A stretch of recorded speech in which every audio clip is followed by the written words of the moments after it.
Hey y'all, so I'm back with the next video. Now this video is going to be talking about why I quit my job. Yes, I did. Now, let's just start from the beginning and tell you, and it is coming into play of all the other videos that I have posted, and I'm just literally just talking about my life. And this is also a video for people who intuitively know something and who knows that something is up. So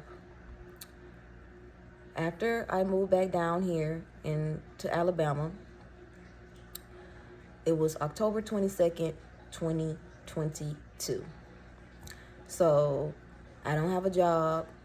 I'm staying with my sister until I'm able to find a job and get a place and get a car. I have nothing but about maybe $800 to my name.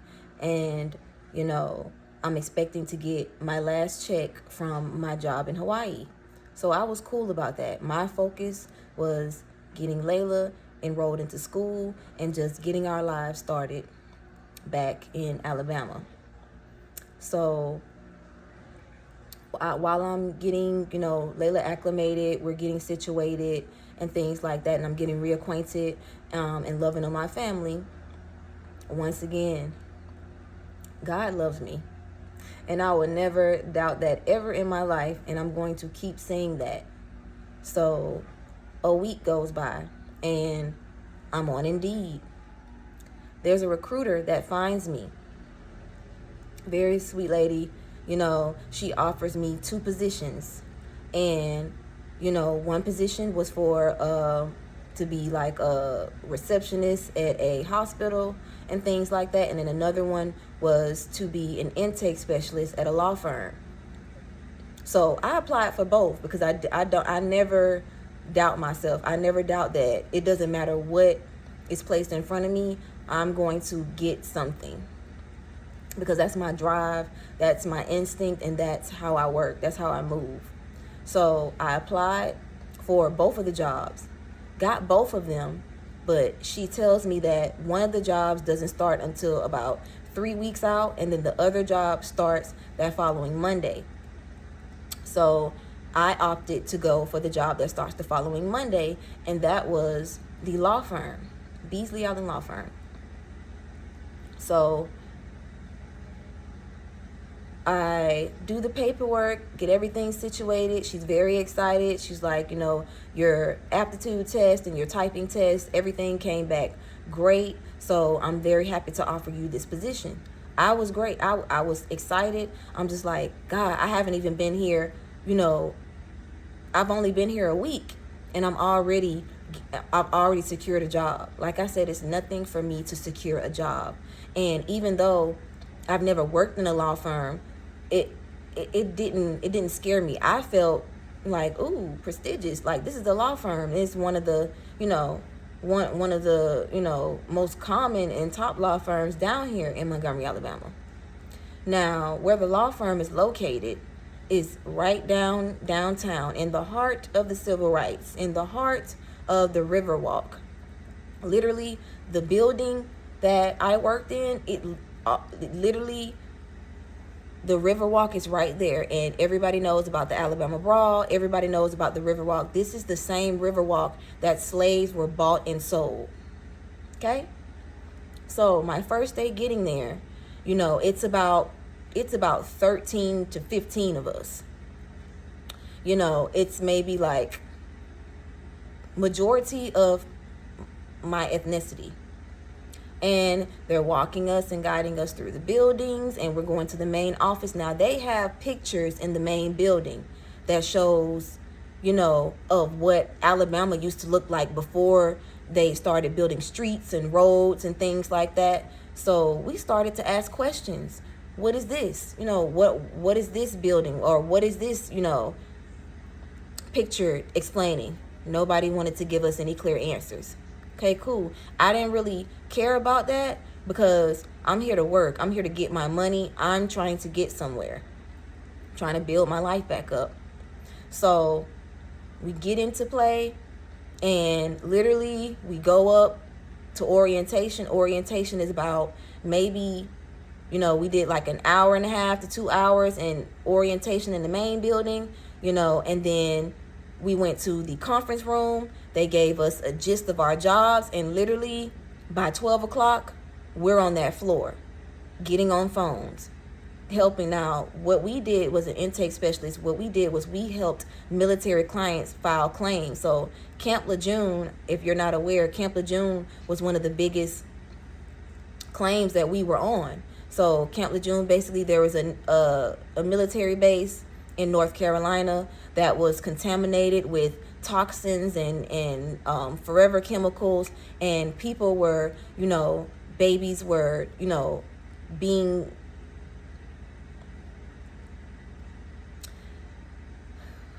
how can I put this? People were getting sick. It was forming cancer in people's bodies. And so we would help them file claims to potentially get settlements from the Department of Navy, the JAG. If you're familiar with that, if you're a military brat, or if you're any form of military, then you know what I'm talking about. Not going to get too deep into it, but that's basically the gist of it. So what we do is we start the claims. We get all the personal information, and we get their claim started, and so on and so forth. So I was answering phones all day and, getting information and things like that. It was cool because I'm used to customer service. I know how to conduct myself over the phone. I know how to speak very well. So that was nothing for me. Now, at this point, I'm making $14 an hour, and no benefits. I'm at a temp service. So that didn't mean anything to me because I was getting paid weekly. So I was able to build myself up. Now, as time goes on, like I started November 7th of 2022. Now, we're working and things like that, and all of a sudden, it's just mess. It was so messy and so petty and things like that. Like, we were having meetings about the most ignorant things, and I'm just like, this is a law firm. Like, why are we having meetings about people keeping up mess, about things that aren't happening? So it was some bad seeds in where I was, but that never meant anything to me because I don't keep up mess. I'm not drama. I'm here to get my money. So whatever you and y'all are talking about, that has nothing to do with me. I have a mission. I know what I'm here for, and it's not to keep up any mess or anything like that. So I made that clear from the first day. I had a select few who I rocked with, and that was it. But still, it was still from a distance because everybody ain't your friend, and we're here to work. Like, and I'm just really not trustworthy when it comes to that. But if I feel your energy and I feel your spirit, cool, I can talk to you. Now, I'm going to speak to you every day and do things like that because I was raised well. I know how to go into an environment and be very, cordial, and just know what my purpose here is for. My purpose here is to make my money. I have a child to take care of. So I don't care about anything else that is going on in that vicinity. And excuse the noise if you can hear my washing machine. I gotta wash clothes. Like, do we not? But sorry if it is loud. But so yeah. So November 7th, 2022 is when I started. Now, like I said, I didn't have a car. I don't have, I'm living with my sister, and I need things. So my mindset was, I need to get a car first. I cannot get a car. I cannot, move out until I get a car, because how will I get to work? How will I get my daughter to school and things like that? So I had a plan. I always have a plan when I'm going into any situation. So keep that in mind. Have a plan. All right? So November. Now, I want to say by December, we were getting perks. Like, they would have Christmas parties. Now, the Christmas party was only in our building. So we weren't able to have the Christmas party with the other people and things like that. So what they did, they took us out to eat across the street, because downtown, they have the house, they have the exchange, they have a lot of restaurants down there. So they treated us to a lunch. And I just felt like I've never been in a job like that, to where they really care about their employees and things like that. So I was excited. And on top of that, they were giving us bonuses. Even though we hadn't been there long, we were getting bonuses and things like that. So I really appreciated where I was and where God placed me. And I wasn't going to take that for granted. So Christmas rolls around, I'm getting back on my feet. I'm saving my money. I'm contributing, whatever my sister needs, to the household and things like that, because I'm not going to just sit on my ass and feel like I don't have to contribute to nothing. Oh, because I'm going through this situation, I don't have to do nothing. I keep my money to myself. That has never been me. I'm going to contribute in any way I possibly can. So that's what I was doing. Now, in between that time, and we were getting holidays. But like I said, I'm in a temp office. So if you were a temp, you weren't getting paid holidays. I didn't care about that. I just care about my main money. That's it. So by that time, I am working my ass off. Literally working my ass off. I'm not keeping up mess. It's a lot of people that, was around me that wasn't doing the best that they could do. And, they were complaining and doing things like that. And you have to be mindful. Stay away from people who come to a job and complain every goddamn day. Stay away from people who don't have as much work ethic or drive than you do. Keep your circle small when it comes to people who don't think the same way that you do. Okay? So, like I said, I had my select little, core of friends, and that was it. And we would motivate each other to get through the day. We would literally play gospel songs, because some of these clients, they were going through, horrendous things. Like some of these clients were dying. Some of these clients, had family members that had to help them. And, they're having to relive these memories of being on that, military base and what they suffered through. And like I said, I'm a military brat. Both of my parents, Marines. Military. My entire family is military. My uncle was in the Air Force. Both of my uncles in the Air Force. My mom and dad both were, Marines, 20 years plus. So I understood them wholeheartedly, and I know how to empathize and sympathize with people. So I felt like I was where I needed to be. So as time goes on, people are getting raises, but not me. My friends were getting raises before me, but that didn't mean anything to me because I knew my time was coming. Like I said, I know when it's my time. I never think that I'm bigger than the program until it's time for me to be bigger than the program. But my program was getting myself acclimated, building myself back up so that I can get out here and live on my own, and me and my daughter can have our own life. So that's what the goal was. I wasn't thinking about anything else. I wasn't thinking about keeping up with the Joneses or anything like that. I'm trying to do what I need to do to be better for my daughter and for us to have the life that I want, because I'm going to get what I want. No matter how hard, no matter how long, no matter what I have to do to get it, unless it doesn't compromise my morals, my standards, and my ethics, I'm going to do what I need to do. I know how to adapt. I'm a chameleon. I know how to get in where I fit in. So that's what I did. So, and I'm the type of person, I'm the type of friend, if you're getting something, I'm proud of you. I want to root for you. I'm going to let you know you're doing amazing. You deserve that. Get that. Because I know my time is coming. Nobody is ever going to sit up there and tell me I don't deserve something, because your light will shine through regardless. So just wait on your time. Don't be worried about other people and what they get before you or anything like that, because that's just God telling you it's not your time yet, baby. It wasn't my time yet. So I understood that. Now, I want to say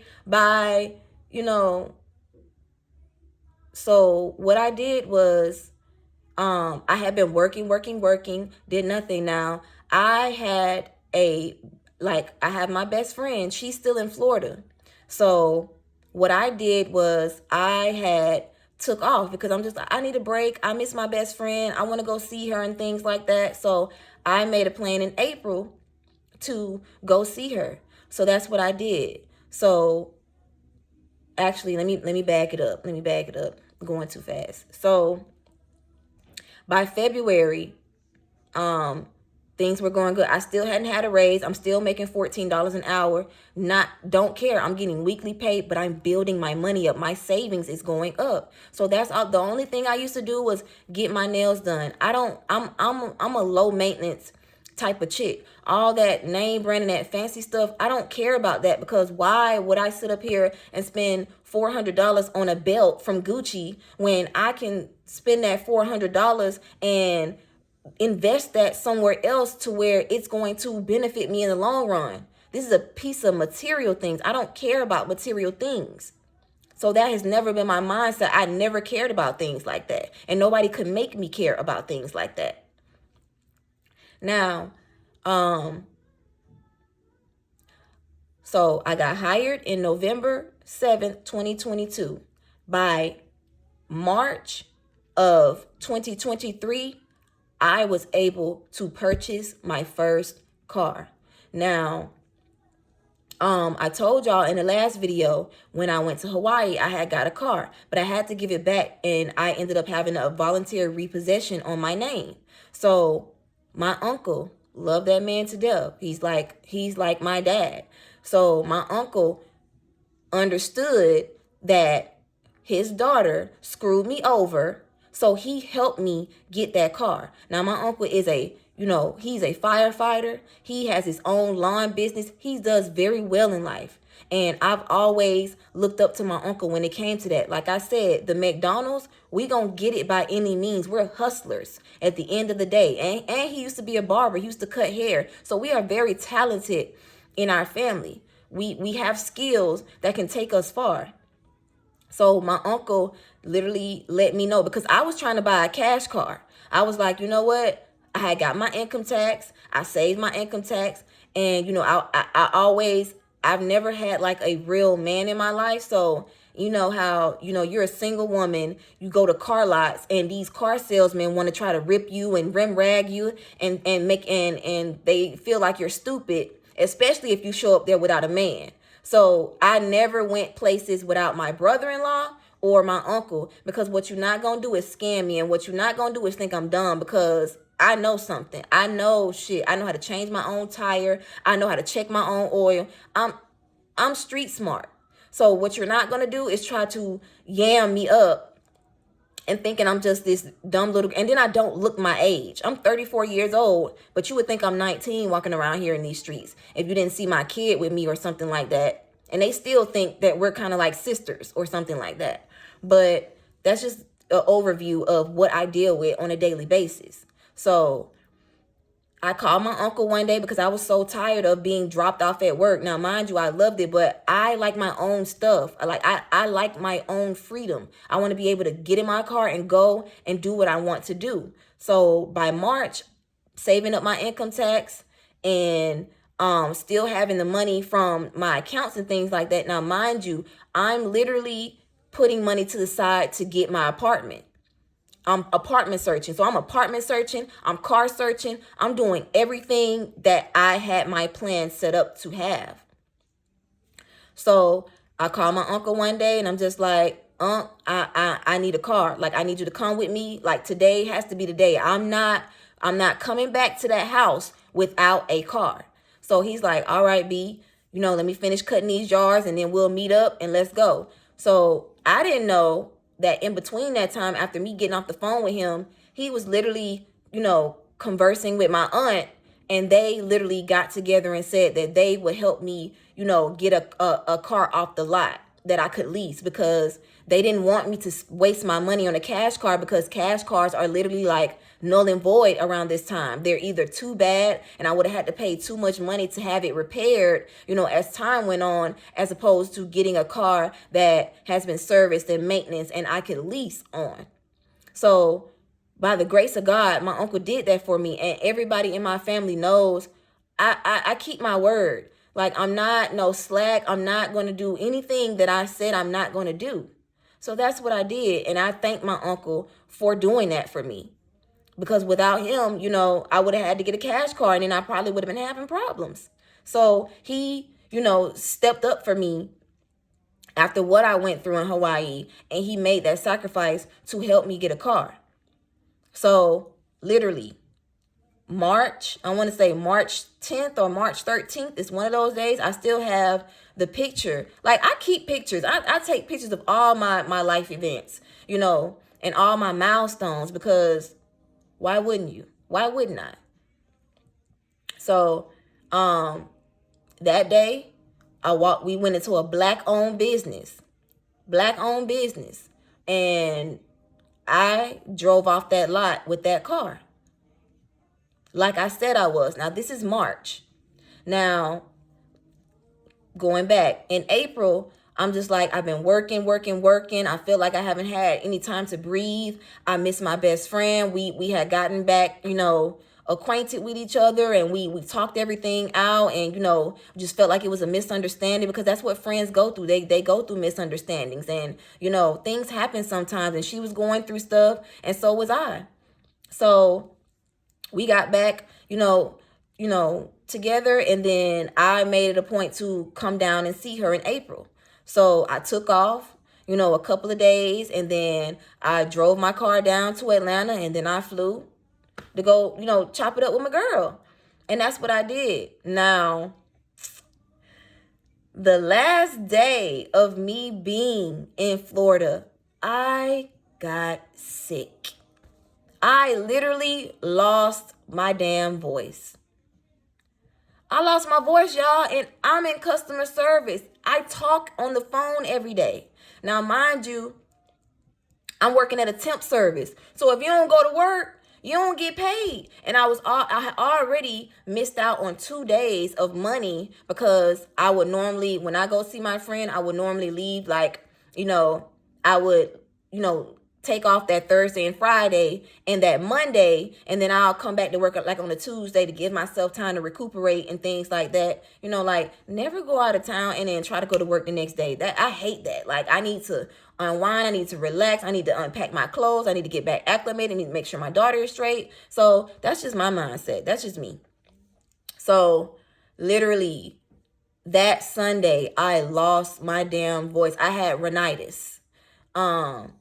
And so I literally had to let my temp agency know that I literally have no voice to talk.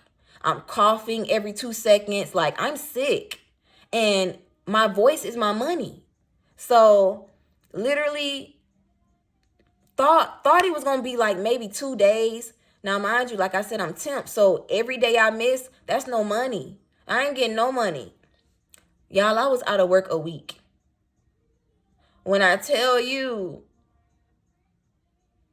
it pissed me off. And then the fact is, that day, like, I want to say, so I was out that Thursday and Friday, and that Monday I had already took off. So I was trying to use that Monday and stuff to recuperate, but by the time I woke up Tuesday morning and I still didn't have a voice and I'm still coughing, I literally had to let my temp agency know that I can't come into work.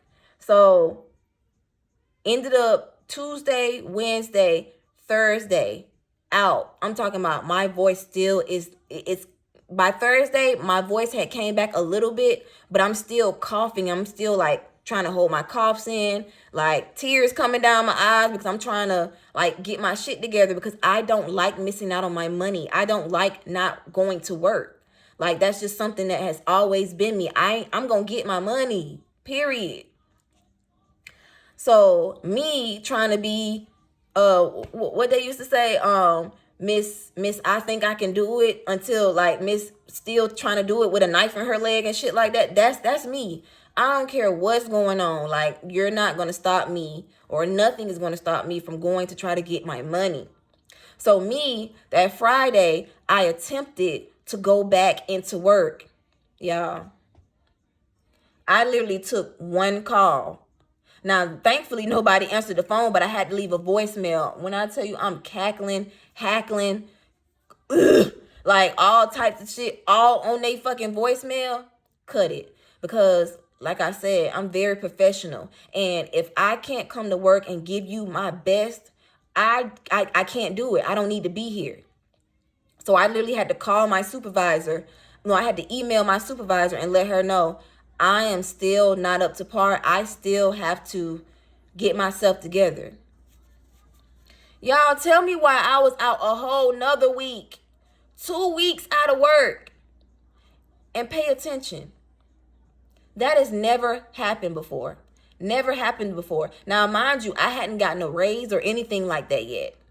You know, like I said, all my friends, they had gotten their raises and things like that. So they were good. They bumped them up to $16 an hour. So they were getting $16 an hour and I was still getting $14 an hour. Like I said, didn't care because you see how I move. I was able to get my car and things like that. And I'm still putting money to the side to, make sure I have somewhat a deposit for my apartment or wherever I'm moving to, because I hadn't gotten approved for an apartment yet, but I still was putting seeds over there in another account so that I can make sure, in my savings account, so I can make sure I had that money ready to go.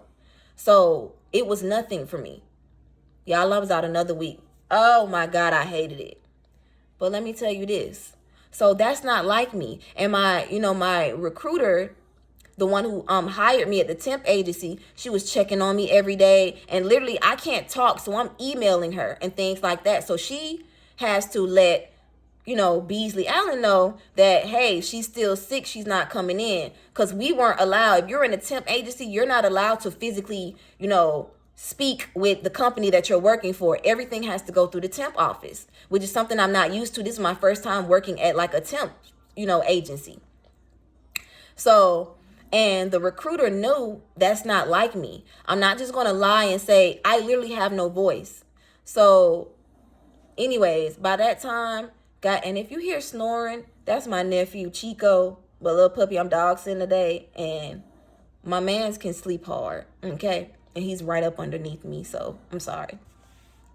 But yeah, so anyways, I get well. I come back to work that Monday, and I'm literally going up the elevator, just walking, greeting everybody. And I hit the corner to go to my desk, and the director is standing right there at my desk. And I'm like, oh, shit, because in between that time for me getting hired at that place, a lot of people had gotten fired. So we used to have this little running joke that if you sat at a certain spot, we had certain spots on the floor that if you sat at that spot, that's like, it's a cursed spot. You sit at that spot, oh, please don't come and touch if Tracy come and touch the back of your shoulder, or you see, oh girl, come touch the back of your shoulder, you out of here. So it shocked me when I bust that corner to go to my desk and start my day, and she's already standing there. Now, I always respected my director because she's a female. She had been working there for damn near 25 years. So I respected her grind. I respected her, I respected her job. And I'm going to leave it at that. Because you don't see many women, especially in a male-dominated law firm, you don't see many women, doing their shit. So I definitely respected her on that. I can give respect when it's due. So I'm just like, she greets me. Hey, how you doing? Like, you feeling better? I'm just like, yes, ma'am. I'm ready to get back to work. I'm like, is everything okay? She's like, yes. And she's like, I just wanted to talk to you, and I wanted to see how you felt about getting a raise.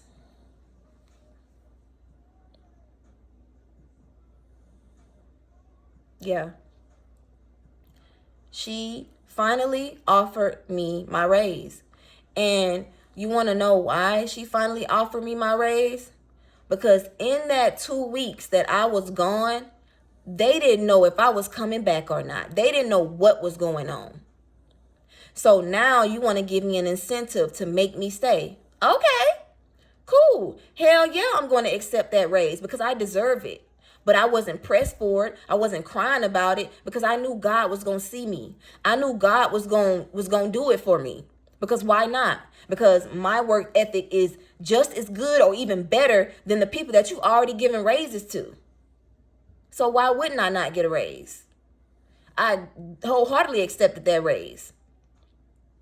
Now, this is April. So I get my raise. I'm excited. I'm just like, I'm going up. Like, and then it was a company to where you could actually move up. You know how companies be bullshitting you and talking about, well, you know, we hire within and we blah, blah, blah, blah, blah. So I'm just like, but they really stood on what they were saying. I'm going to give them that. So cool. Get my raise, and we're sliding into, this was in the beginning of April.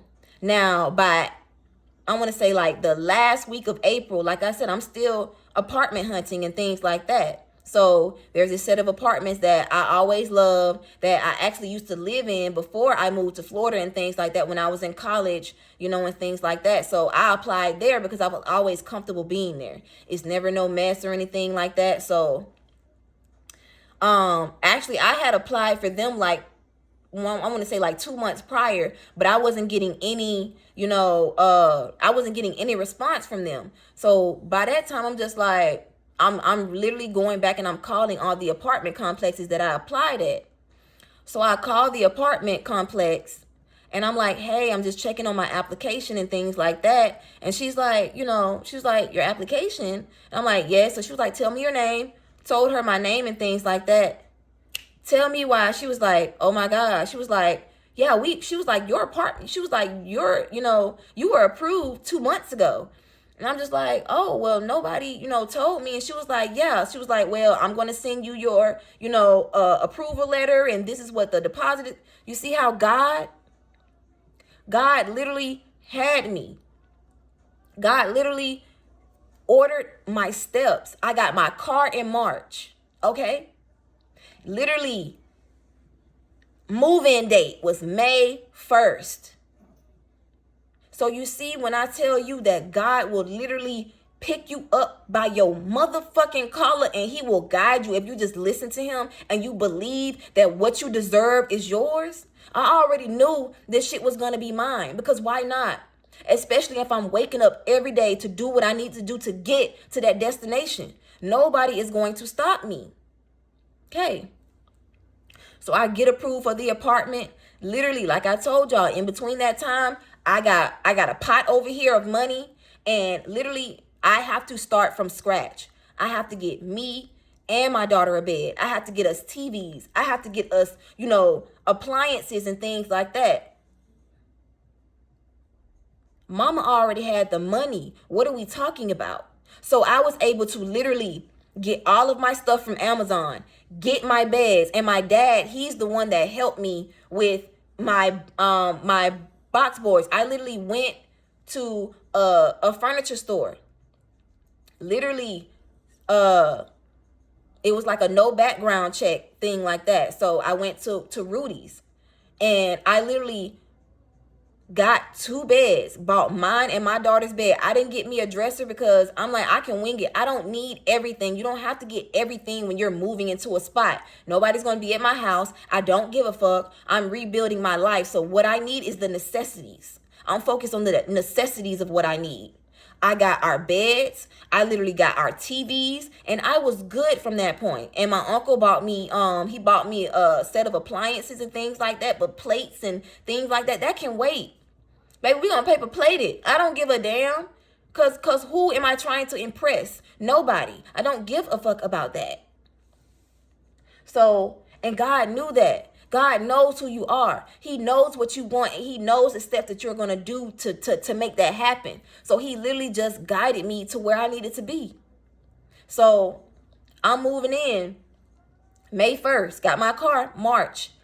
Moving into my apartment May 1st. Now I told you I went to that the furniture store, and I did the no background check for things. No credit check. I think because my background is clean, baby. I don't do them types of things, baby. It's squeaky clean, okay? But they had this thing to where if you pay the furniture off, and you can either have the regular payments and pay the full entirety of the furniture, or you can pay it off in 90 days. I'm finna pay that shit off in 90 days because what? Why would I sit up here and just be like, oh no, I'm not finna do that? And no, I'm finna get it by any means necessary. Tell me why I paid my furniture off by June 30th. No. I got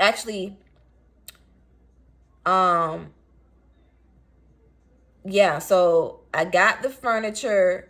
I actually applied for the furniture, and I want to say in like April. But then I told them that I didn't want to actually start the payments until I actually got into my apartment. So I didn't move into my apartment until like May 8th. I think May 8th was my moving date. Got in there. I had already got my TVs and things. I had everything at my sister's house, ready to move out and move into my shit. So that's what I did. And then once I actually moved in, my uncle took his truck and we went and we got my furniture. And literally I paid that furniture off, I want to say by whatever 90 days from May, June, July. I want to say like by July, maybe August. Paid that shit off in 90 days. Now, mind you, I'm making $16 an hour. Making a week, I have to pay $8.25. Paying $8.25 for a 2 bedroom. I was finally able to get my daughter her own bedroom. And when I tell you, that made me so proud, because from Florida, I was in a 1-1. So my daughter slept with me for about 6 years. No, like 3 or 4 years. So literally me and my daughter sleeping in the same bed. And the fact that I was able to buy her bed, literally get her own room. She wanted a frozen room. I froze that bitch up the way she wanted it. Had stuff decorated. Things that I have been manifesting. Things that I have been praying about every single day. We had even been, before we even moved down here, I'm asking my baby, what kind of room you want? I'm asking her, what does she want? We are literally manifesting. We are speaking this shit out into the universe. And what did God do for me? Everything that we talked about, everything that I said I wanted, it happened for me. Okay? So, hold on. Okay. So, everything happened the way I literally spoke everything that I said. My plan, getting my car, getting my apartment, paying my furniture off. I literally did that. And we're not even, 2023 is not even over yet. And God is literally moving me so fast that I can hardly believe it. But I believe it. You get it? It's unbelievable but believable because I believed it. And it will happen if you just believe in yourself. If you just believe in your plan, believe in the trajectory of your life, it's going to happen. So get into that. Let's get back to, I'm still working, making $16 an hour, but I am maintaining my shit, paying my car note, paying my insurance, paying my rent, paying utilities, all of that on my own. School clothes for my daughter, everything. And mind you, I am a single parent. Getting no help from the other side, but getting ridiculed and criticized. That's all they were giving me. Criticize. Who said that? I don't know, but y'all know what I'm talking about. But still not giving a fuck, because everything that you tried to tell me I wasn't, everything that you said I was not going to get, as soon as I got away from you, I prospered. And that's exactly what God wanted me to do. Granted, I may have stayed in Florida too long, and that's why I probably went through some of the shit that I went through, but I needed to do that. I had to learn more lessons. But baby, I tell you, once I got away from them and I got back to where he needed me to be, because I knew coming back to Montgomery, I had some cycles to close. I had some missions to complete. And that's what I was doing. I was getting back to me, myself, and who I knew I was and what I was capable of doing. So be mindful of people who try to tear you down and break you down because they see something in you.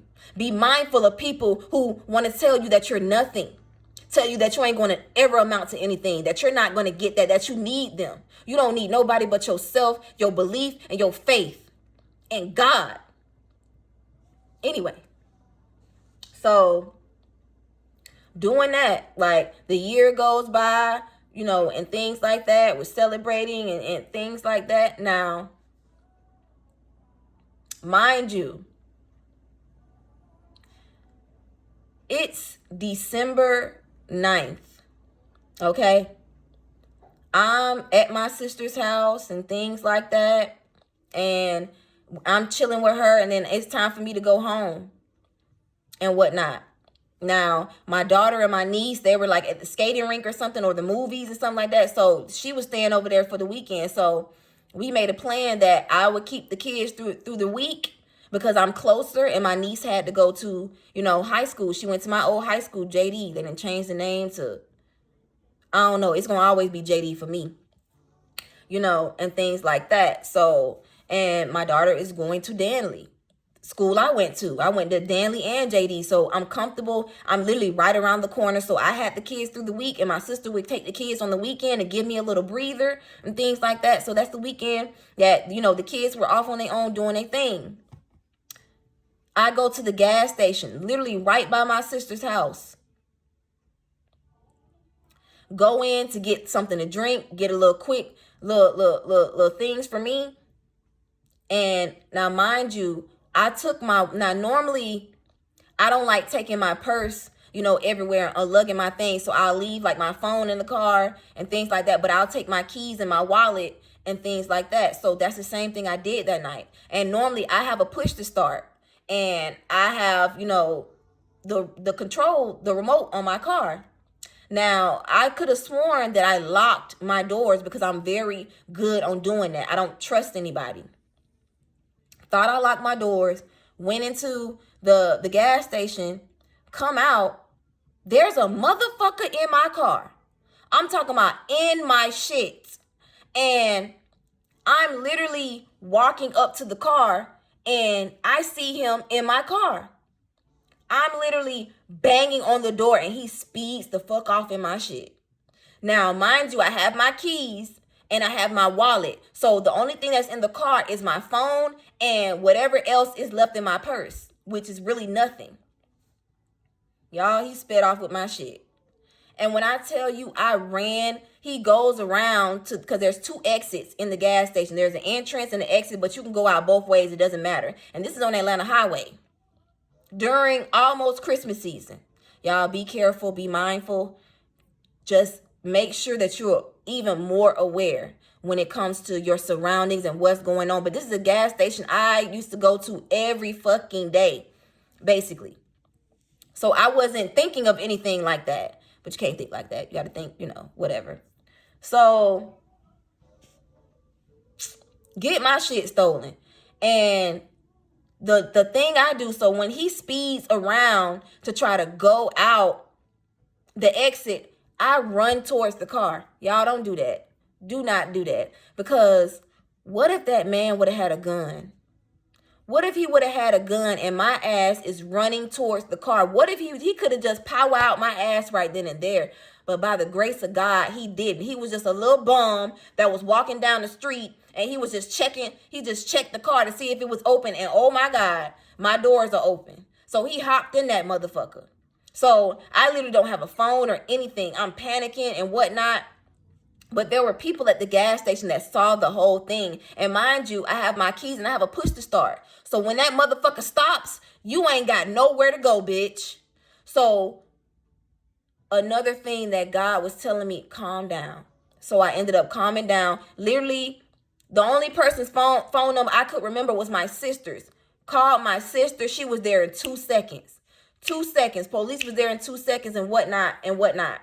So, you know, did the police report and things like that and whatnot, and literally don't have a phone and whatnot. But so I don't tell my daughter. My daughter doesn't know what's going on because they weren't at the house. They were still, you know, and whatnot. So I took the police was like, we're gonna, you know, put a bolo out and things like that. So we'll figure out, you know, we'll end up finding the car. Now I don't know if my car is gonna be stripped. I don't know if this motherfucker gonna sell it or whatever. Like, but I'm insured, fully covered. I wasn't worried about that. Told my uncle what was going on because, mind you, we are attached to this car.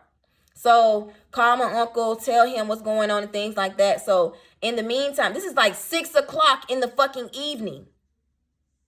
Okay. So I drive my sister's car back home and I have a headache and things like that. So I lay down to take a nap. Next thing, now mind you, I don't have a phone. Next thing I know, I get loud banging at my door. And it's my uncle. It's my uncle. It's like 10:30 at night. It's my uncle saying, they found your car. They found my vehicle. The same night. Literally, my vehicle was only gone for about 4 hours. And you know where they found my car? In the apartment complex across the street from my sister's. So the motherfucker couldn't go anywhere. So he literally left it. So when we drive up and we pull up, hey. So we drive up and we pull up, literally my purse and everything that was in my purse sprawled out, things like that. So I'm not saying that I'm not susceptible to shit happening to me. But you see how God had me? God had me. Got my vehicle back. Nothing, no windows were broken out. Nothing had changed. Nothing was wrong. Hold on. I bet y'all, Cheekers be, he hear another dog and he wanna whatever. But yeah, so I just wanted to throw that little tidbit. You see how all the good things that were happening to me and how I was building my life back up, and I go through this, you know, this little tragedy. It ain't even a tragedy because I got my things back. My car was not harmed or anything like that. And the next day, I'm at Spectrum getting a phone because with me having my cable company, I was afforded a free line that I just never used. Because I still had my phone with Cricket, still had my Florida number and everything. But that was God telling me it's time for new shit. It's time for new things. So it didn't mean anything to me.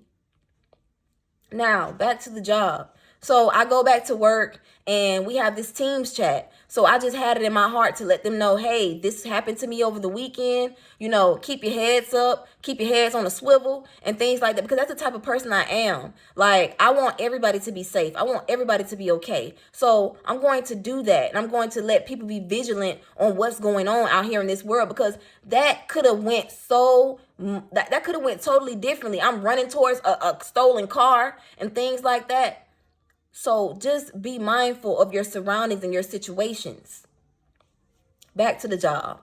So we're in 2024 and, you know, doing things. Now, mind you, I'm still, you know, going through. Now, I didn't have any living room furniture. I didn't care about that. As long as me and my daughter got beds to sleep on, we got our own stuff. We got TVs in our room. Nobody comes to my house. I don't give a fuck about that. I will get that in time. This is my first year in my apartment. This is like my third motherfucking life. I know how to rebuild. I know how to keep going. Okay? So slide into, 2024. Still working at the same job. I'm prospering. Things are going good. Now, mind you, there's a lot of people getting fired. There's a lot of people quitting. And I want to tell you this. I told you, when I started that job, it was like 15 of us. Tell me why I was the last one standing. I'm always the last man standing. The last person out of my training group. Still at that motherfucking job. Because I had a mission. I knew I was there to be there. Because I don't care why you quit. I don't care what you got fired for. I don't care what's going around you. You're not going to hinder anything that's going on in my vicinity because I have a child to take care of. And I know that I come here to work. I don't keep up no mess. I do my job and I do it well. So I wasn't worried about any of that. And mind you, I'm training new people that is coming in. And they not lasting a day or two. They not lasting a week. They not lasting a month in that bitch. Not getting paid for it. Still making $16 an hour, still a temp. Now, in between this time, there were 2 new groups that came in, and only 2 of those people lasted out of that training group. And I'm still cool with them to this day. So we had this little joke like, hey, the last one standing, like intake for life. Because why not? Why not? We know what we're here for, and we felt like this was one of the best jobs that we were ever afforded in life. So we're going to do what it, and we have kids to take care of. Like, so we're going to do that. The mindset, everybody's mindset was on the same tip. Now, we're sliding into March, and lo and behold, I get a call on the phone from my director. And when you get a call from her, you're either, like I said, you're either getting fired, you either done did something, or if she doesn't email you and she straight calls you, something got to be wrong. But it wasn't that. She called me to offer me a staff assistant position. Now, let me tell you this. In between me getting hired for that job, we were able to do overtime on the weekends, but we had to work our 40 hours a week. Clearly I'm making my 40 hours a week. Why not? And people would call out for stupid reasons, but that ain't my business. Okay. Bree's coming into work. I have videos of me just in the office. Literally, I am the only one in that whole building. I'm talking about working 4 or 5 hours of overtime. The only one in the building every weekend. Every weekend. Coming in that building. So, I guess she noticed that. She saw that. So she calls me on the phone in March and offers me a staff position job. And I literally go to the, I'm in the middle of training at that point when she calls me. And I literally had to excuse myself from my trainee. And I went in the bathroom and I cried. I cried because finally somebody sees my worth. Finally, I am moving up. I am going somewhere. Because why wouldn't I? Why wouldn't I get afforded a position? Because you see me coming in this bitch every day, doing what I'm supposed to do. Anybody ask me to do something, I'm doing it. So I got offered a staff position job. Now, before that, I'm sorry, I'll be getting ahead of myself. Before that, me and the other 2 people that lasted out their training, like they had a training group, we all get hired on as permanent, and we get bumped up to $18 an hour. Oh my God, $18 an hour, and I'm working at a law firm. This ain't nothing but God. This ain't nothing but God. So I'm permanent now, so I get benefits.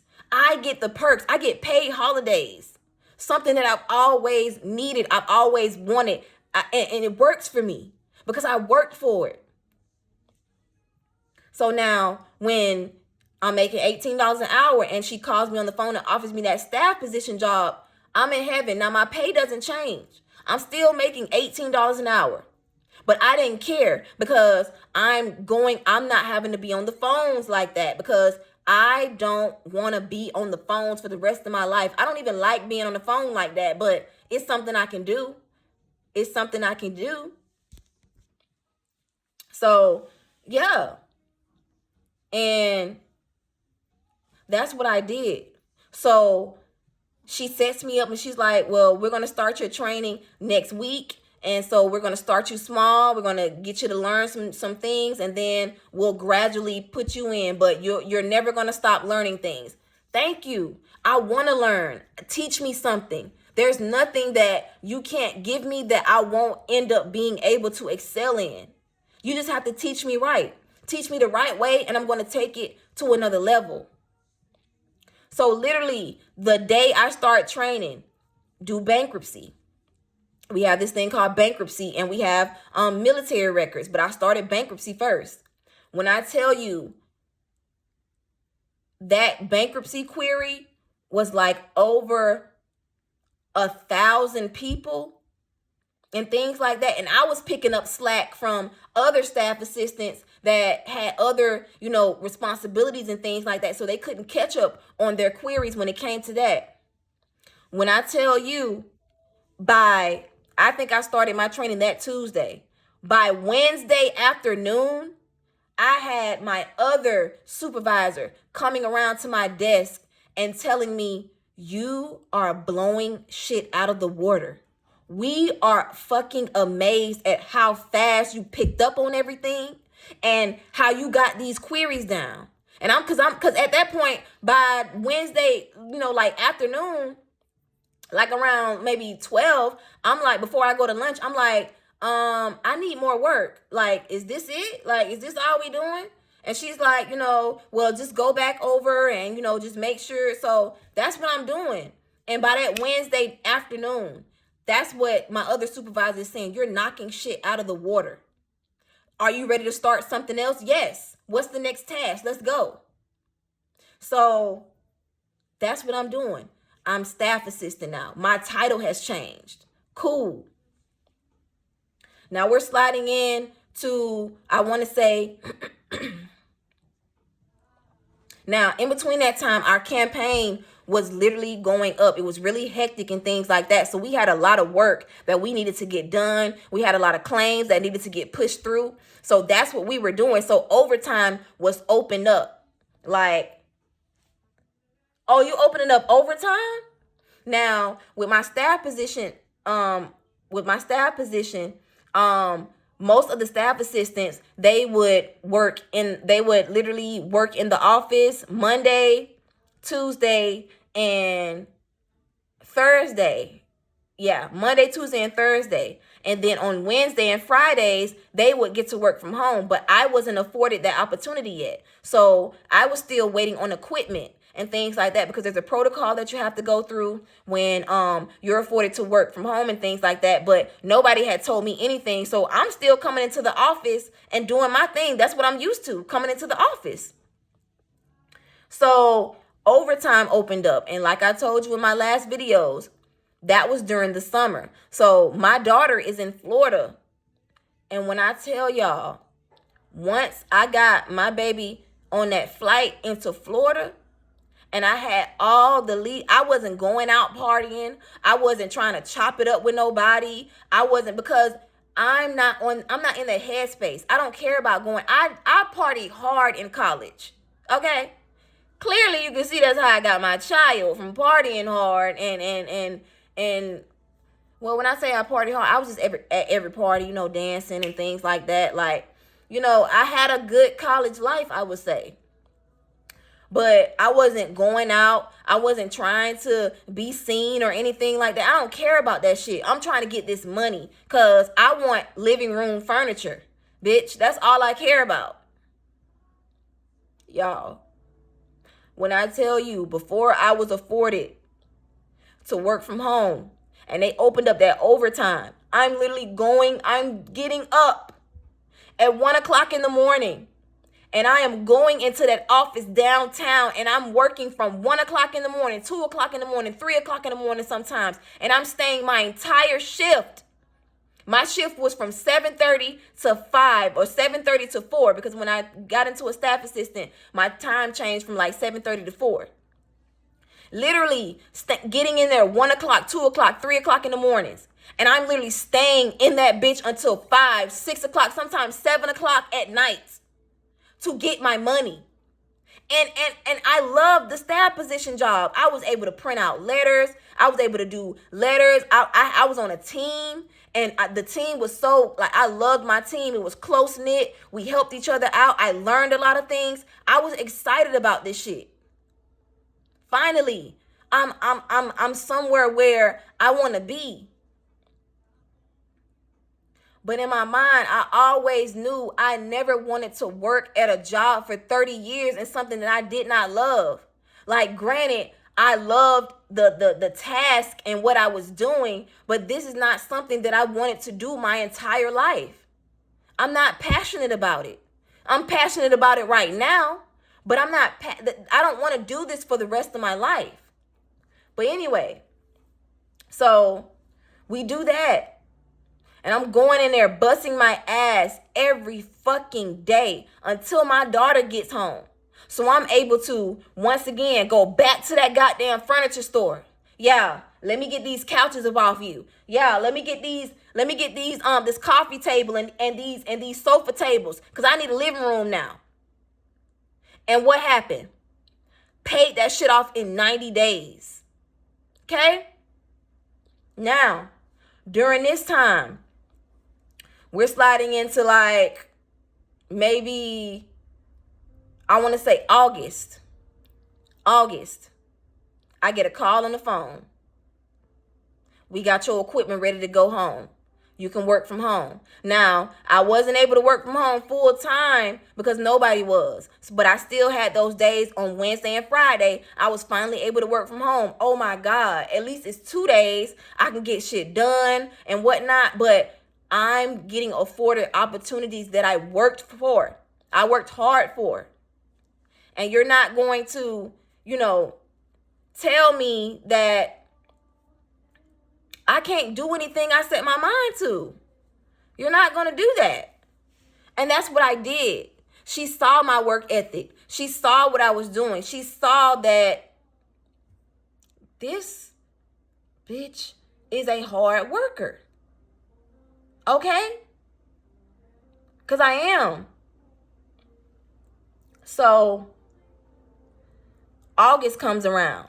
Now, our campaign ended August 10th. And we were finally able to breathe and slow down. So there really wasn't much work for us to do. So they have a big meeting. We all on Zoom. And they finally announced that everybody in the office is going to work from home. God, I made it. I'm here. It's 2024. I've been there since 2022. I finally got to where I got to. Now, mind you, I'm going to tell y'all this. I have never worked at a job longer than 3 years. Never been able to keep a job longer than 3 years. Either one, the job would end or something like that, or two, I'm getting discriminated against. So they're either trying to push me out or something is happening to where, no, I'm not making enough money. And then on top of that, y'all are not even treating me right. So I got to fucking go. So that's what happens. Literally. So it's year 3. I'm at the job. And in August, we get afforded to work from home. And when I tell you, I am excelling. My attorney, she is the sweetest. I love her to death, and I hope she's doing well. The sweetest woman, taught me everything, would literally big me up, would send me little gifts. I still have one of her cards to where it made me cry, because she was just like, you are a sweet soul. You light up a room and you stand out in a crowd, like literally, because that's what I'm doing. I'm literally on Teams. Hey, good morning. I'm making people laugh. I'm that's what I do. I spread love and I give love, and nobody will ever beat that out of me. But I will be aware of what is going on around me or what energy people are trying to give me. I've never not been aware. And the more that I was here, the more that I was healing, the more that I was paying attention to me and focusing on me and what I wanted to do. Everything that I spoke out of my mouth. It's crazy because me and my sister still talk about this to this day, about when I first moved down here and where I'm at now. She said literally everything that I say I'm going to do, everything that I say I'm going to get, I get. Got that furniture, got my couches, got my coffee tables. Now, mind you, I ain't have living room furniture for a whole year. I have a full living room now and paid that shit off in 90 days again. Because why wouldn't I? Why can't I? So, get the staff position job and whatnot. Everything's cool, copacetic. We're moving, and June comes. I get a raise, bitch. I get a raise. I went from $14 an hour to $16 an hour to $18 an hour. Now I'm at $21.67 an hour. The highest amount of money I have ever made in my life. Why? Because I deserve that shit. Why? Because I worked hard for that shit. Why? Because I do what I say I'm going to do. I don't play off. I don't fuck around at work. So let's get to it. So this is the reason why I quit my job. Let's get to it. So I just wanted to give y'all an overview of how I got this job, what transpired in between, the elevation that I have been going through when it comes to this job, and where I'm at now. I'm happy. Things are copacetic. I'm working from home and things like that. I'm thinking everything is good. Now, let's fast forward to this year. We have our Christmas party. What bloop, bloop, bloop. It's 2025 now. We're in this year. And even though I'm going through shit when it comes to my daughter's other side and things like that, I'm still focused because y'all in another state. I don't give a fuck. And y'all are mad that I am thriving the way I'm thriving. Y'all are mad that I'm not calling you and asking you for nothing. I never did. Never did, never have, and I never will. Because when God is telling you to to sever ties, do it. Because if the universe has to do it, you may not be able to come back from that shit. And the fact that I hadn't asked for child support, the fact that I just washed my hands with them by May, washed my hands with them after that Mother's Day stunt. And after that shit they tried to pull with trying to tell my daughter what to do and things like that. Trying to undermine me once again. Cut them off cold turkey. Literally. So, it's September. This past September. Everything's going good. Working a job. Now, mind you, we don't have that much stuff to do, but now we're doing different tasks. Now, mind you, this job is good at coming up with some shit and then throwing it on you and then expecting you to catch on. But we do. We end up catching on and we end up doing what we need to do. So that's what I'm doing. I'm finishing out all my tasks. I'm doing what I need to do. I don't fucking play around. Now, I'm at home full time permanently. Okay? So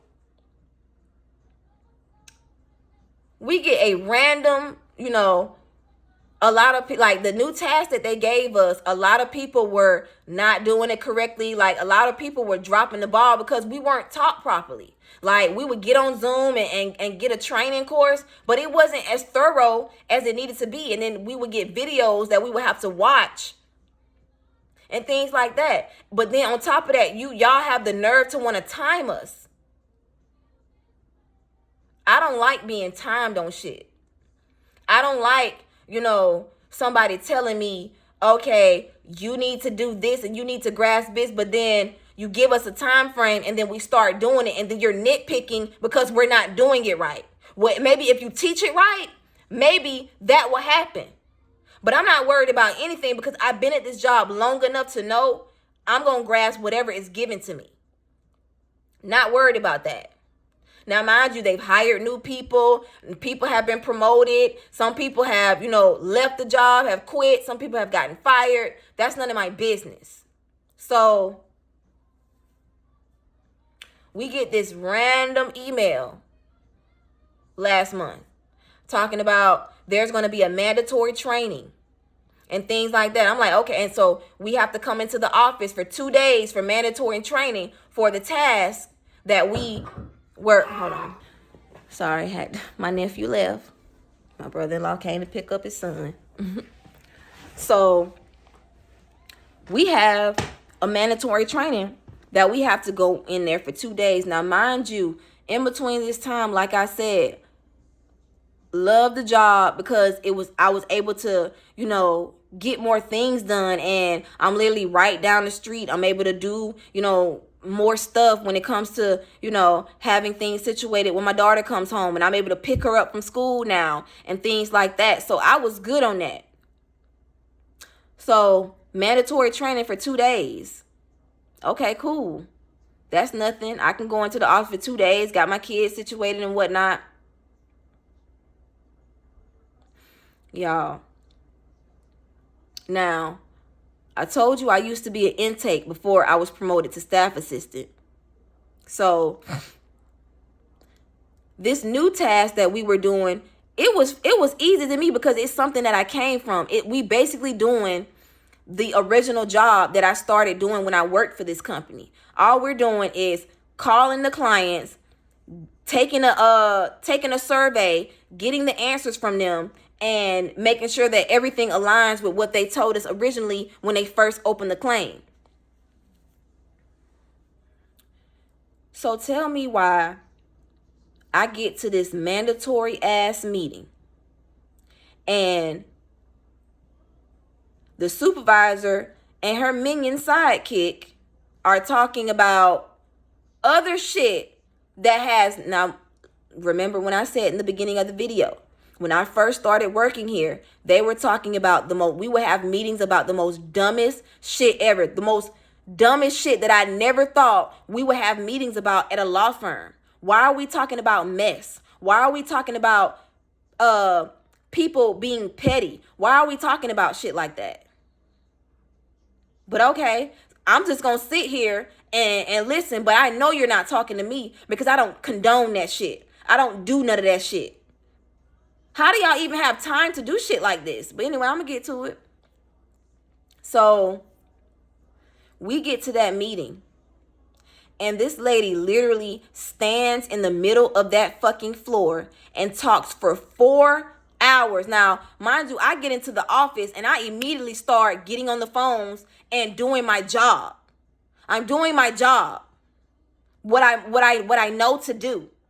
So I'm the only one on the phone and everybody else is just sitting around in a circle waiting on me to get off the phone. I'm just like, I thought this was training. Like, what do we need to talk about?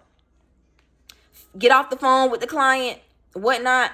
And then she was like, everybody's waiting on you, Bree. I'm like, okay, I'm done. So get off the phone with the client. This lady stands in the middle of that goddamn floor for 4 hours talking about nothing that we're supposed to be here for. You know what she wants to talk about? She wants to talk about people who are literally on the phone for 2 hours talking to their coworkers about bullshit. She wants to talk about people who, I told you we had a Teams chat. People in the Teams chat talking shit about the attorneys and the paralegals and the intakes and things like that. People who aren't doing their fucking jobs. And my eyes are big as hell. My eyes are big as hell because, now mind you, it's only 4 of me. 4 of me up in this company. Me, my homeboy, Tim, and he's a man. There's and 2 other women that are of this color. Catch it. So she's standing up there saying that people are on the phone for hours and hours talking shit to their other coworkers, not doing their... How are you on time Zoom calls for 2 and 3 hours talking? I'm talking about not talking to clients, not training each other on something that you don't know. Y'all on the phone just kiki talking bullshit. What you did this past weekend? Oh, this and this and that. How y'all doing that? And we got fucking work to do. Oh, in Teams chat complaining about how they don't want to do the job that they're getting paid to do. I'm talking about going to their attorneys and complaining that they shouldn't have to call clients and do a survey. That should be intake's job. Why the fuck do they have to do this shit? This is work that we shouldn't have to deal with. I don't want to do this. How are you going to a job and telling the motherfucker what you shouldn't be doing? Literally, my eyes are big as fuck because I'm literally blown away by what this lady is saying. And she spent 4 hours. 4 hours doing that shit. Oh, they was cutting up in their job. I'm like, I don't even go on Teams unless I'm asking a question or unless like me and my coworkers are, talking about a client or what needs to be done, tasks that need to be completed, shit that you're supposed to be on Teams talking about. Me, I don't even get on the phone unless I'm on the phone with a client or unless I'm on the phone with a coworker and I'm like, hey, did you see this or blah, blah, blah, blah. It's like two-minute calls. Y'all on that shit for 2 and 3 hours, chopping it up, talking shit. How, Sway? You want to know how? Because of your skin. That's how. And you know what you gotta listen to what people say to you. You gotta read the motherfucking room. Now, mind you, I'm the only one there that is of this color. The only one there that is of this color. So I told y'all I used to be in intake. The job that they complaining about, the job that they bitching about, the job that they talking about they shouldn't be having to do because they're staff assistants. Tell me why the director and her sidekick was directing all the questions to me because I'm literally flabbergasted. I raised my hand. I'm just like, what is the issue? And she's like, well, Brianna, they think they shouldn't have to do this. They think that, that this should be something that intake should have to do. And I'm just like, and I'm literally telling them, because I'm the only one who has done this job. Everybody else has never been an intake. Everybody else is staff assistant. So I'm the only one that was promoted from intake to staff assistant. So I'm very aware. I'm very aware of the tasks that we have to do because it's nothing to me. I'm knocking them surveys out like what? So they were directing all the questions to me, and I'm telling them, I'm like, y'all got it good. We asking these clients 40 questions. We used to have to ask they ass 100 questions. We used to have, and before that, I'm telling them what we used to have to do when we first started. How it didn't used to be we used to have to pre-fill. It wasn't in PDF format. Like the questionnaire has changed. Like we used to have to handwrite shit. We used to have to do this. I'm explaining it on the floor to everybody. Because why? I'm the only one who's ever done this fucking job. And the supervisor and her minion are bigging me up, telling, Bree, like having to answer over 5,000 calls a fucking day, nonstop. What the fuck are you bitches in here complaining about? Excuse me. While y'all over here drinking on the clock and doing all kinds of bullshit on the phone, talking to people and shit like that. The nerve. But watch this. So after she says you might want to find another job, if you don't want to do the job that's been the task that's been afforded to you, if you don't want your job, then I suggest you find somewhere else to go and stuff like that. Literally, if I feel like ain't shit being addressed to me, I don't got shit to say. Because for one, I'm not doing that. For two, I would never. And for three, what the fuck y'all on right now? I'm literally mind blown right now. So, mandatory meeting. She says y'all have 2 days to bring y'all productivity up. 2 days to bring your productivity up. Now, this was supposed to be a mandatory training, right? But you've been on this fucking floor talking for 4 hours about shit that ain't got nothing to do with training. And then once you're done, you say, okay, y'all can go to lunch. And when y'all come back, I want y'all to get on the phones. So we all go to lunch, come back, get on the phones, and I do my job. I do what I do every fucking day. The same shit that I've been doing since I started this motherfucking job, November 7th, 2022.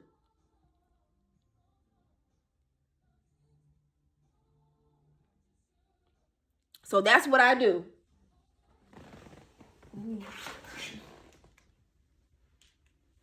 Yeah. So that's what I do. I do my job. So it's the end of the day. Actually, no. So we do that Thursday and whatnot.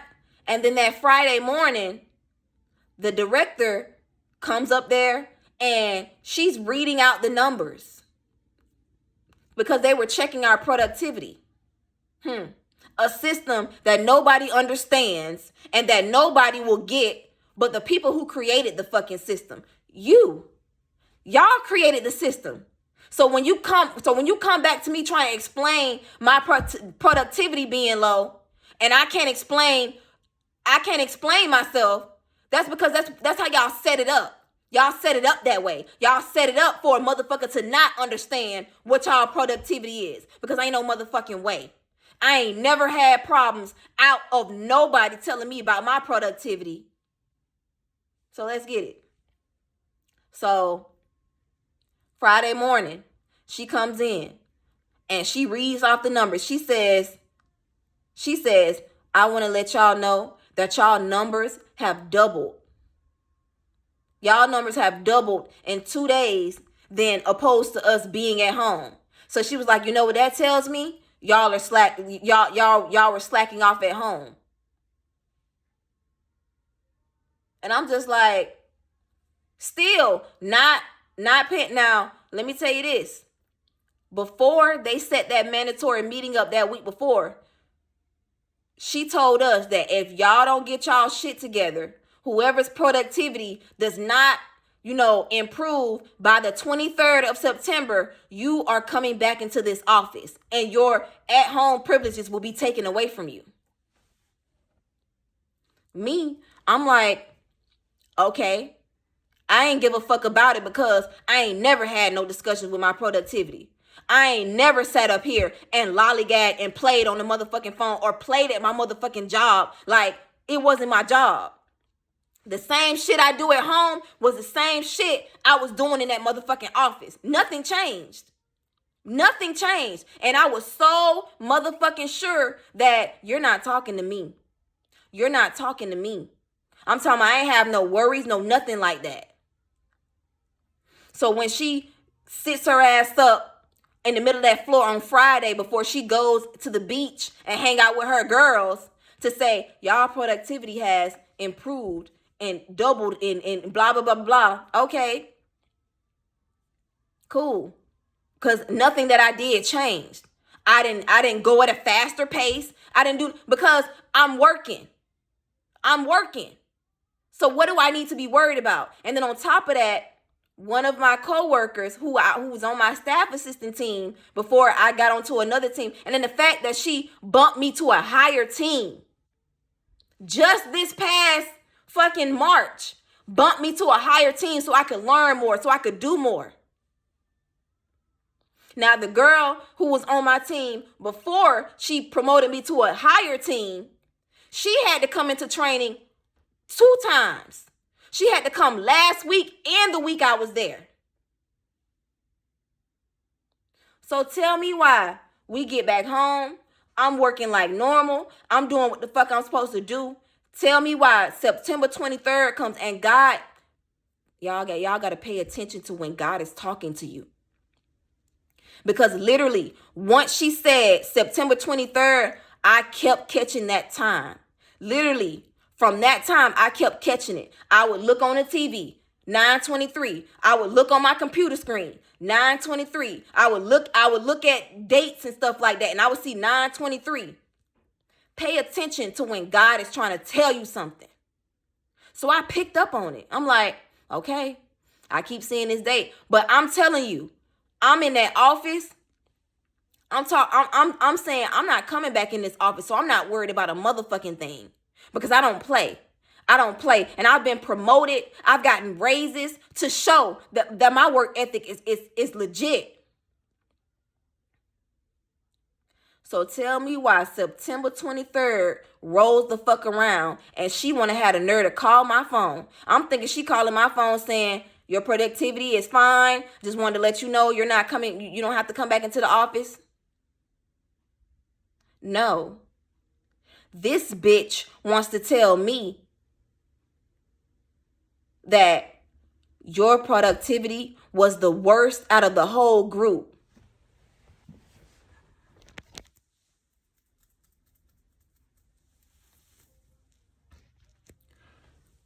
I'm calm, I'm cool, I'm collected on that phone. I said, the worst? She said, yeah. And then pay attention to how people be talking. Pay attention. You can feel energy. Now, normally she's this upbeat, blah, blah, blah. Oh, hey, how you doing? Blah, blah, blah, blah, blah.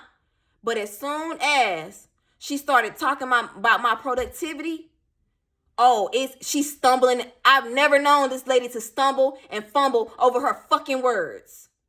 Never known this lady to stumble and fumble over her words. Because she's big and bad wherever she go. So, but you know, people see your light. People know your spirit. And people know the fucking energy. And they know how you come. So, I'm on the phone listening. Just on the phone listening. She's like, yeah, so your productivity was the worst out of the entire staff assistant group. Mind you, the same staff assistants that were fucking complaining about doing their fucking job. Mind you, you telling me I'm the worst at doing something that I originally was doing when I first started at this fucking company? And you want to tell me I'm the worst at it? But you wasn't saying that shit a month ago. You wasn't saying that shit when we were in the meeting. The same shit that I was doing at that office is the same shit that I've been doing at home. So what changed? So you want to tell me, and you can hear her trying to shuffle through fake ass papers on the phone. I'm just sitting there like, because God prepared me for this. God prepared me for this moment. There is no way I kept seeing 923 for no reason. There is no way I kept seeing that shit. So she, you're missing 52 minutes of talk time. How the fuck am I missing 52 minutes of talk time when I've been on this phone the entire morning? And when I'm not on the phone, I'm finishing up what the fuck I need to do with the client before I hop on the next call. But you see what companies do to you? They create these bullshit ass systems in place so that they can hem your ass up. Because how can I refute that? I don't see what you see. But I know me. I know me and I know you.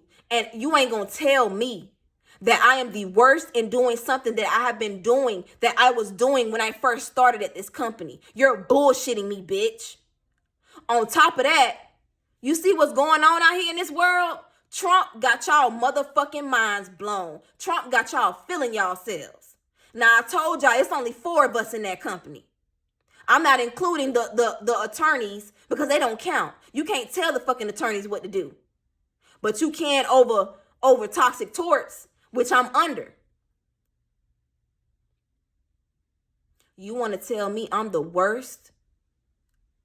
You really got on this motherfucking phone to fix your mouth to tell me I'm the worst? When you were asking, when you had me at that motherfucking meeting telling these people how easy it is, how it's simple, how we had to do way more than what the fuck y'all complaining about. And you want to call me on my motherfucking phone? No, bitch. No. I knew God was speaking to me right then and there. God prepared me for this moment. God prepared me for this moment. That's why I was so calm, cool, and collected on that phone. And you see, my skin color, she expected me. She expected me to give her a tongue lashing. She expected me to fight back with her and explain myself and beg and plead and why. Nope. You're not getting that from me, bitch, because I know what you're getting at. I know what you're getting at. And God has been, for the last couple of months, God has been putting something on my heart, putting something in my spirit to just be like, this is not where it's at. Yeah, it's paying your bills, but you're still not able to do what you want to do when it comes to your daughter. You're still not able to build a legacy off this. You're still not able to get generational wealth off this. And that had been in my mind. That had been in my mind for months and months and months. So the day came. This is Judgment Day. This Judgment Day right here, September 23rd, God was telling me this is Judgment Day. It's time for you to make a judgment call. So I'm sitting on the phone. I'm leaning back in my chair. Right here, lean back in my chair. Just listening to her talk bullshit to me. And I'm like, okay. Because like I said, that's your productivity. Those are your numbers. So I can't see what you talking about, but I know you bullshitting me, bitch. And you want me to raise hell on this phone. You want me to raise hell on this phone, and I'm not giving you what you wanted. So she makes the comment, stumbling and fumbling over your words. I got you. So she's first thing that comes out her mouth. And then mind you, I had already taken off that Friday and that Monday, that 29th, that 28th and that 30th. I had already taken off from work just because I just wanted a few days to just clear my mind, because I've been working nonstop. And mind you, every year, never really used my PTO. The only time I used my PTO was when my daughter was sick. And that's when I was working in the office and I wasn't able to come. But since I've been working from home, I haven't gone out of town. I haven't done anything. I didn't even do shit for my birthday. So I had PTO racked up still, because I'm coming in this bitch every day, clocking in every day, doing my motherfucking job. So for you to call my fucking phone to tell me I'm the worst at doing something that I know how to do, and the fact that I was already taking off those following days, you a bullshitting ass bitch. I know you. I know you're kind. I know your people. I know how you come. You didn't like my type. You didn't like how I presented myself. Classy. A little street. But never that. I'm always professional. You didn't like me coming up in that office with my makeup done. You didn't like my style. You didn't like my vernacular. You didn't like how I presented myself, because I didn't present myself as some loose ass, trash ass, black bitch like you wanted. You'll never get that from me. But you want to big up the Black Valley girl who talks white and blah blah blah. You want to big her up, but you don't want to big up the woman who stands in her power, who knows herself, who don't play that shit. So the first question you want to ask me is, do you have to make arrangements for your kids? Why would that be the first question to come out your mouth, bitch? So I politely said, yes. Yeah. Let me make arrangements for my kids. When do I need to come back into the office? And she's over here fumbling through fake ass papers. Talking, so you can come back. We need you back here on that Tuesday. Okay. Yes, ma'am. I'll be there. Get off the phone with her. You know what I do? I continue to do my job. On lunchtime, I take my hour break, and then I never take an hour break from the moment I started working there. I've never taken an hour break. As long as I've been at that company, I'll take maybe 30 minutes, and I'll take maybe 45 if I had to run and go do something, or if I'm doing something. But normally, no, I'm at home. Or shit, even when I was going into the office, I've never taken a full hour break like that. Because I want to get off at 4. I want to enjoy my child. I want to start cooking. I'm trying to slide into mother mode. You knew that, bitch. And for you to want to sit up here and promote me, see the dedication that I've given this company over the last, I would have made 4 years on November 7th of this year. November 7th of this year would have allotted me 4 years. But God said no. He said no. These people are trying to play with you. They're trying to play with your mind. And it's time to go, baby. It's time to go. So I took my hour lunch, and then I came back and I told her I wasn't feeling good. Because I wasn't. Because your demon spirit pissed me off. And you know what I did? I ain't looked back since. So you know what happened? And then it's crazy because my daughter started getting under the weather. I was already set to have, those that Friday and that Monday off. God, this is a little bit too tight. I was already set to have that Friday and that Monday off. And then my daughter ended up getting under the weather. So I'm just like, God, you really are speaking right now. So that entire week, I kept seeing that date, 9/23, 9/23, 9/23. So you know what I did? I cried about it. I prayed about it. But I knew, because I couldn't shake it. I couldn't shake it. I have never been so sure of myself to know that I wasn't going to go back to no motherfucking place. And then on top of that, you see what's going on in this world? For me to have to go back downtown where they bought and sold slaves, and y'all around here playing with people's livelihoods because you just feel like it, bitch. And then what's crazy is her minion, her sidekick, made a comment to me in that office Friday before I left. Listen to what people say to your ass. She made a comment. Hey, Bree, like, that's crazy. Like, when I first started working at that company, there were 4 Briannas at that company. I'm the only Brianna left. And she want to make that comment talking about, you're the only Brianna left here. There were like 4 of y'all, right? And me and her are just talking. And in my mind, I'm thinking like, why the fuck would she just randomly say that? But I'm going along with her, chopping it up, talking to her. I'm like, yeah. And we talking. I'm like, yeah, that's crazy. The last one standing. Always the last one standing.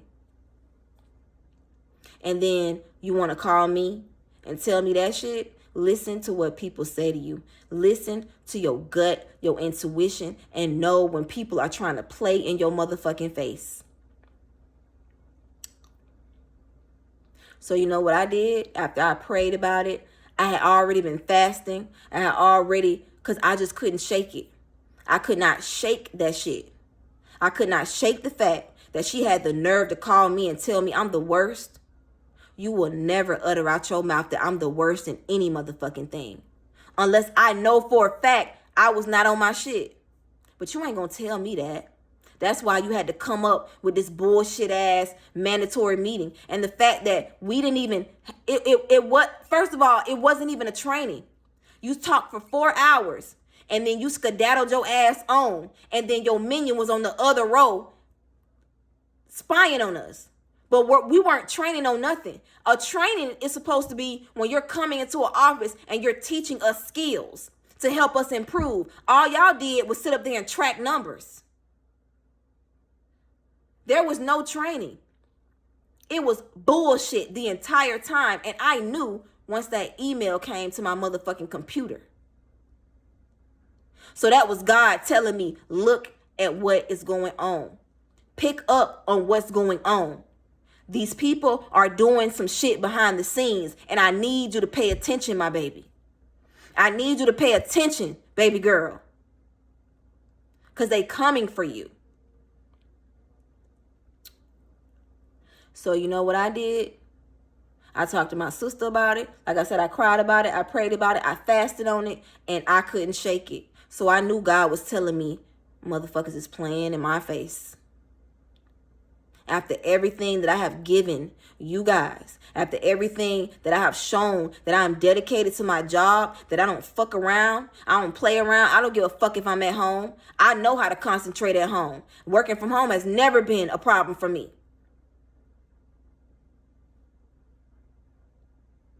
So I politely composed my resignation letter and I sent that bitch to her at 9:30 at night. And let me tell you how God is. And you know what's crazy is? Before that, I had emailed her on my computer and let her know, like, my daughter is sick. I'm going to need a few days because I have nothing but PTO. I have nothing but PTO.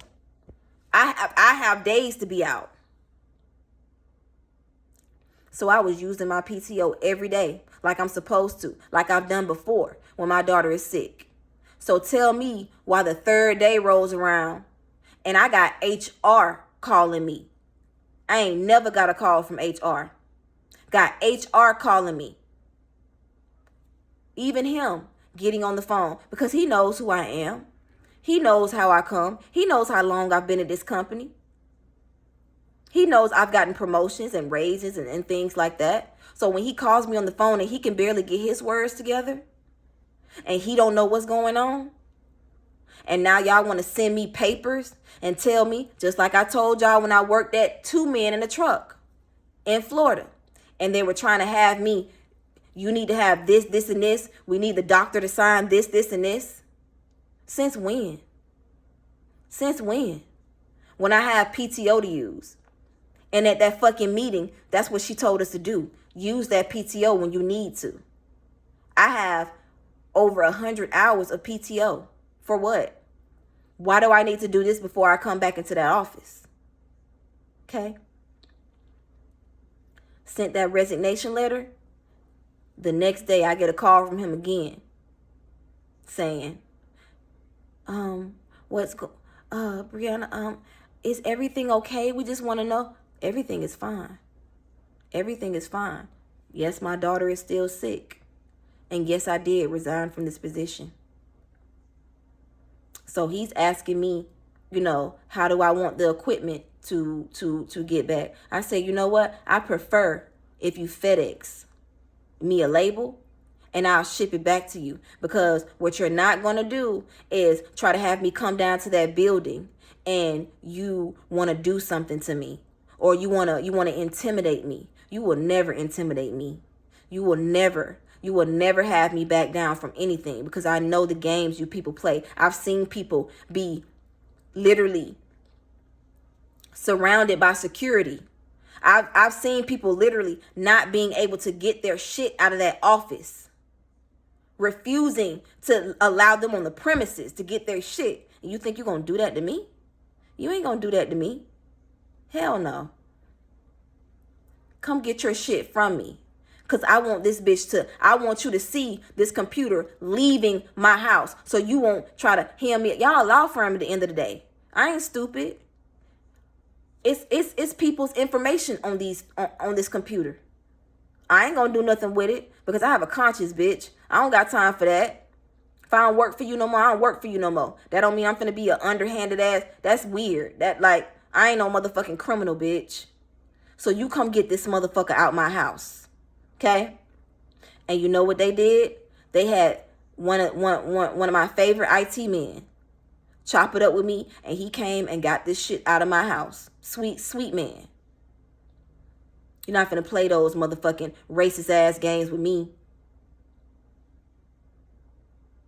And then the fact that I was even pissed off them 2 days that I had to go downtown after this Alabama brawl, after what Trump is doing around here out this world, y'all really getting beside y'all motherfucking selves.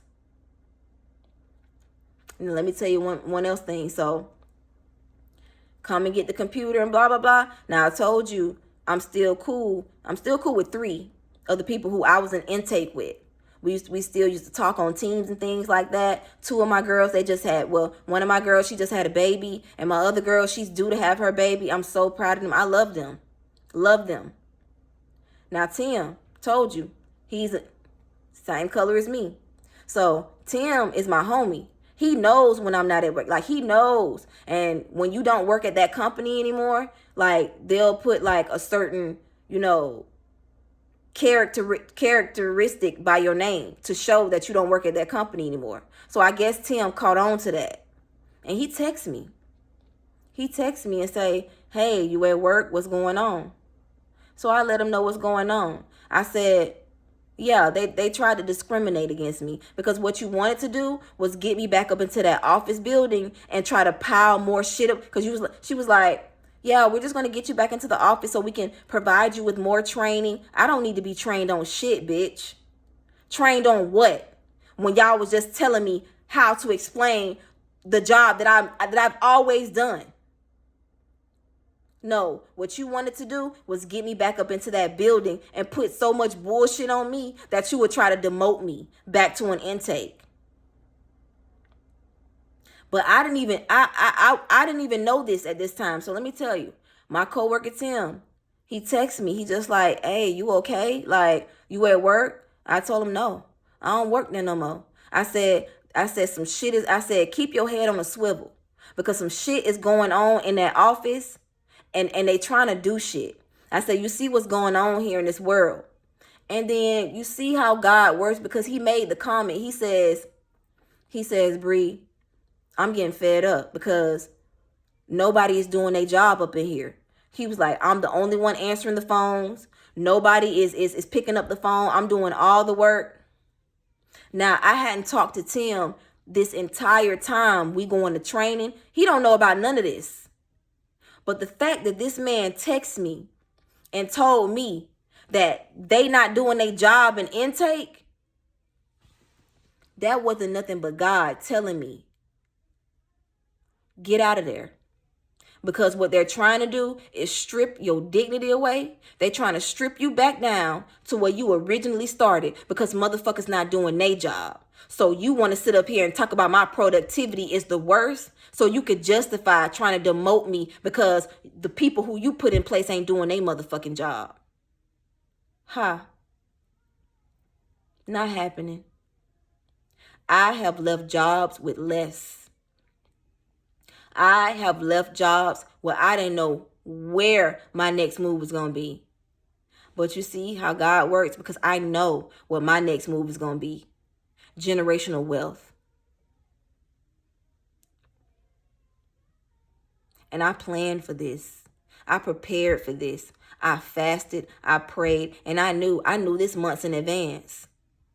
Hell, you could say a year. Because God, when God wants you to know something, when God wants you to do something, he will be relentless on you. He will beat that shit in your head until you understand what he is trying to tell you. He will show you signs. He will give you clarification and you will try to dismiss it or you'll try to be like, no, that's not, no, it's exactly what the fuck he's saying. Nobody will ever tell me what my worth is. Nobody will ever try to discriminate me. When it comes to my skin, when it comes to my work ethic, when it comes to who I am as a person. You will not do it. Find somebody else to do it, bitch, because it ain't happening. And when I tell you, once this motherfucking computer left my home, the weight that was lifted on me, because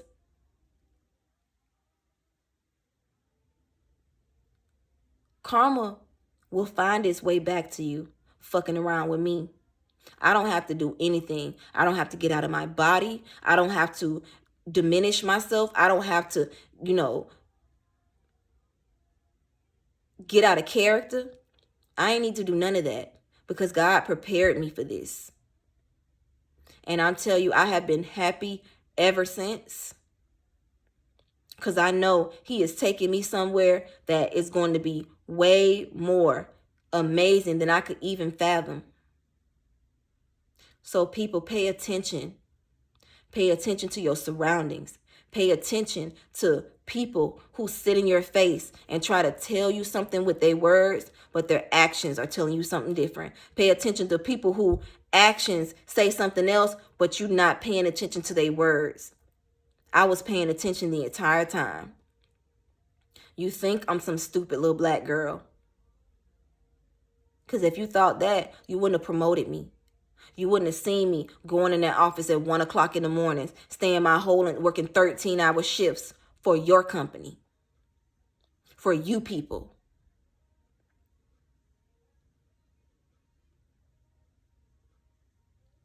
So please, do not dismiss what you are feeling. Do not dismiss what God is trying to tell you. Do not overlook the signs. Be mindful of the situation that you are placed in at the time you are placed in them. Because he will let you know what the hell is going on. And my homeboy, just confirming that, what I was thinking the entire time, confirmed everything I needed to know. And I have had no regrets. I do not regret anything that I've done. I do not regret leaving that job because he got bigger plans in store for me. I guarantee you that. And that won't be the last they hear from me. That won't be the last they see from me. But yeah, I know this video is a little lengthy, but just letting you know why I quit my job, the same job that I've had for 3 years, almost 4. And it's crazy because when all the bullshit was going on in the beginning, I was trying to leave that job, but I wasn't leaving until I found something else. But it never fell through. And then as soon as I would try to find a job, I would get promoted. I would get a raise, more incentive for me to stay. But this time, God was like, no more. No more will you give your all to another company who thinks that they can just snatch the rug from underneath you. When it comes to your livelihood, when it comes to your skin color, they can do whatever the fuck they want to do because they feel like doing it. You will never demote me, bitch. You will never have that opportunity to disregard me or play me like I'm not who I am, because I know exactly who I am. So have fun with that. But yeah, that's basically what happened in a nutshell. But once again, be mindful of how these jobs are treating you, especially at what's going on nowadays in this world when it comes to the government and how they are treating people of ethnicity. At the end of the day, they are who they came from. I love y'all though. Y'all stay safe. Bye.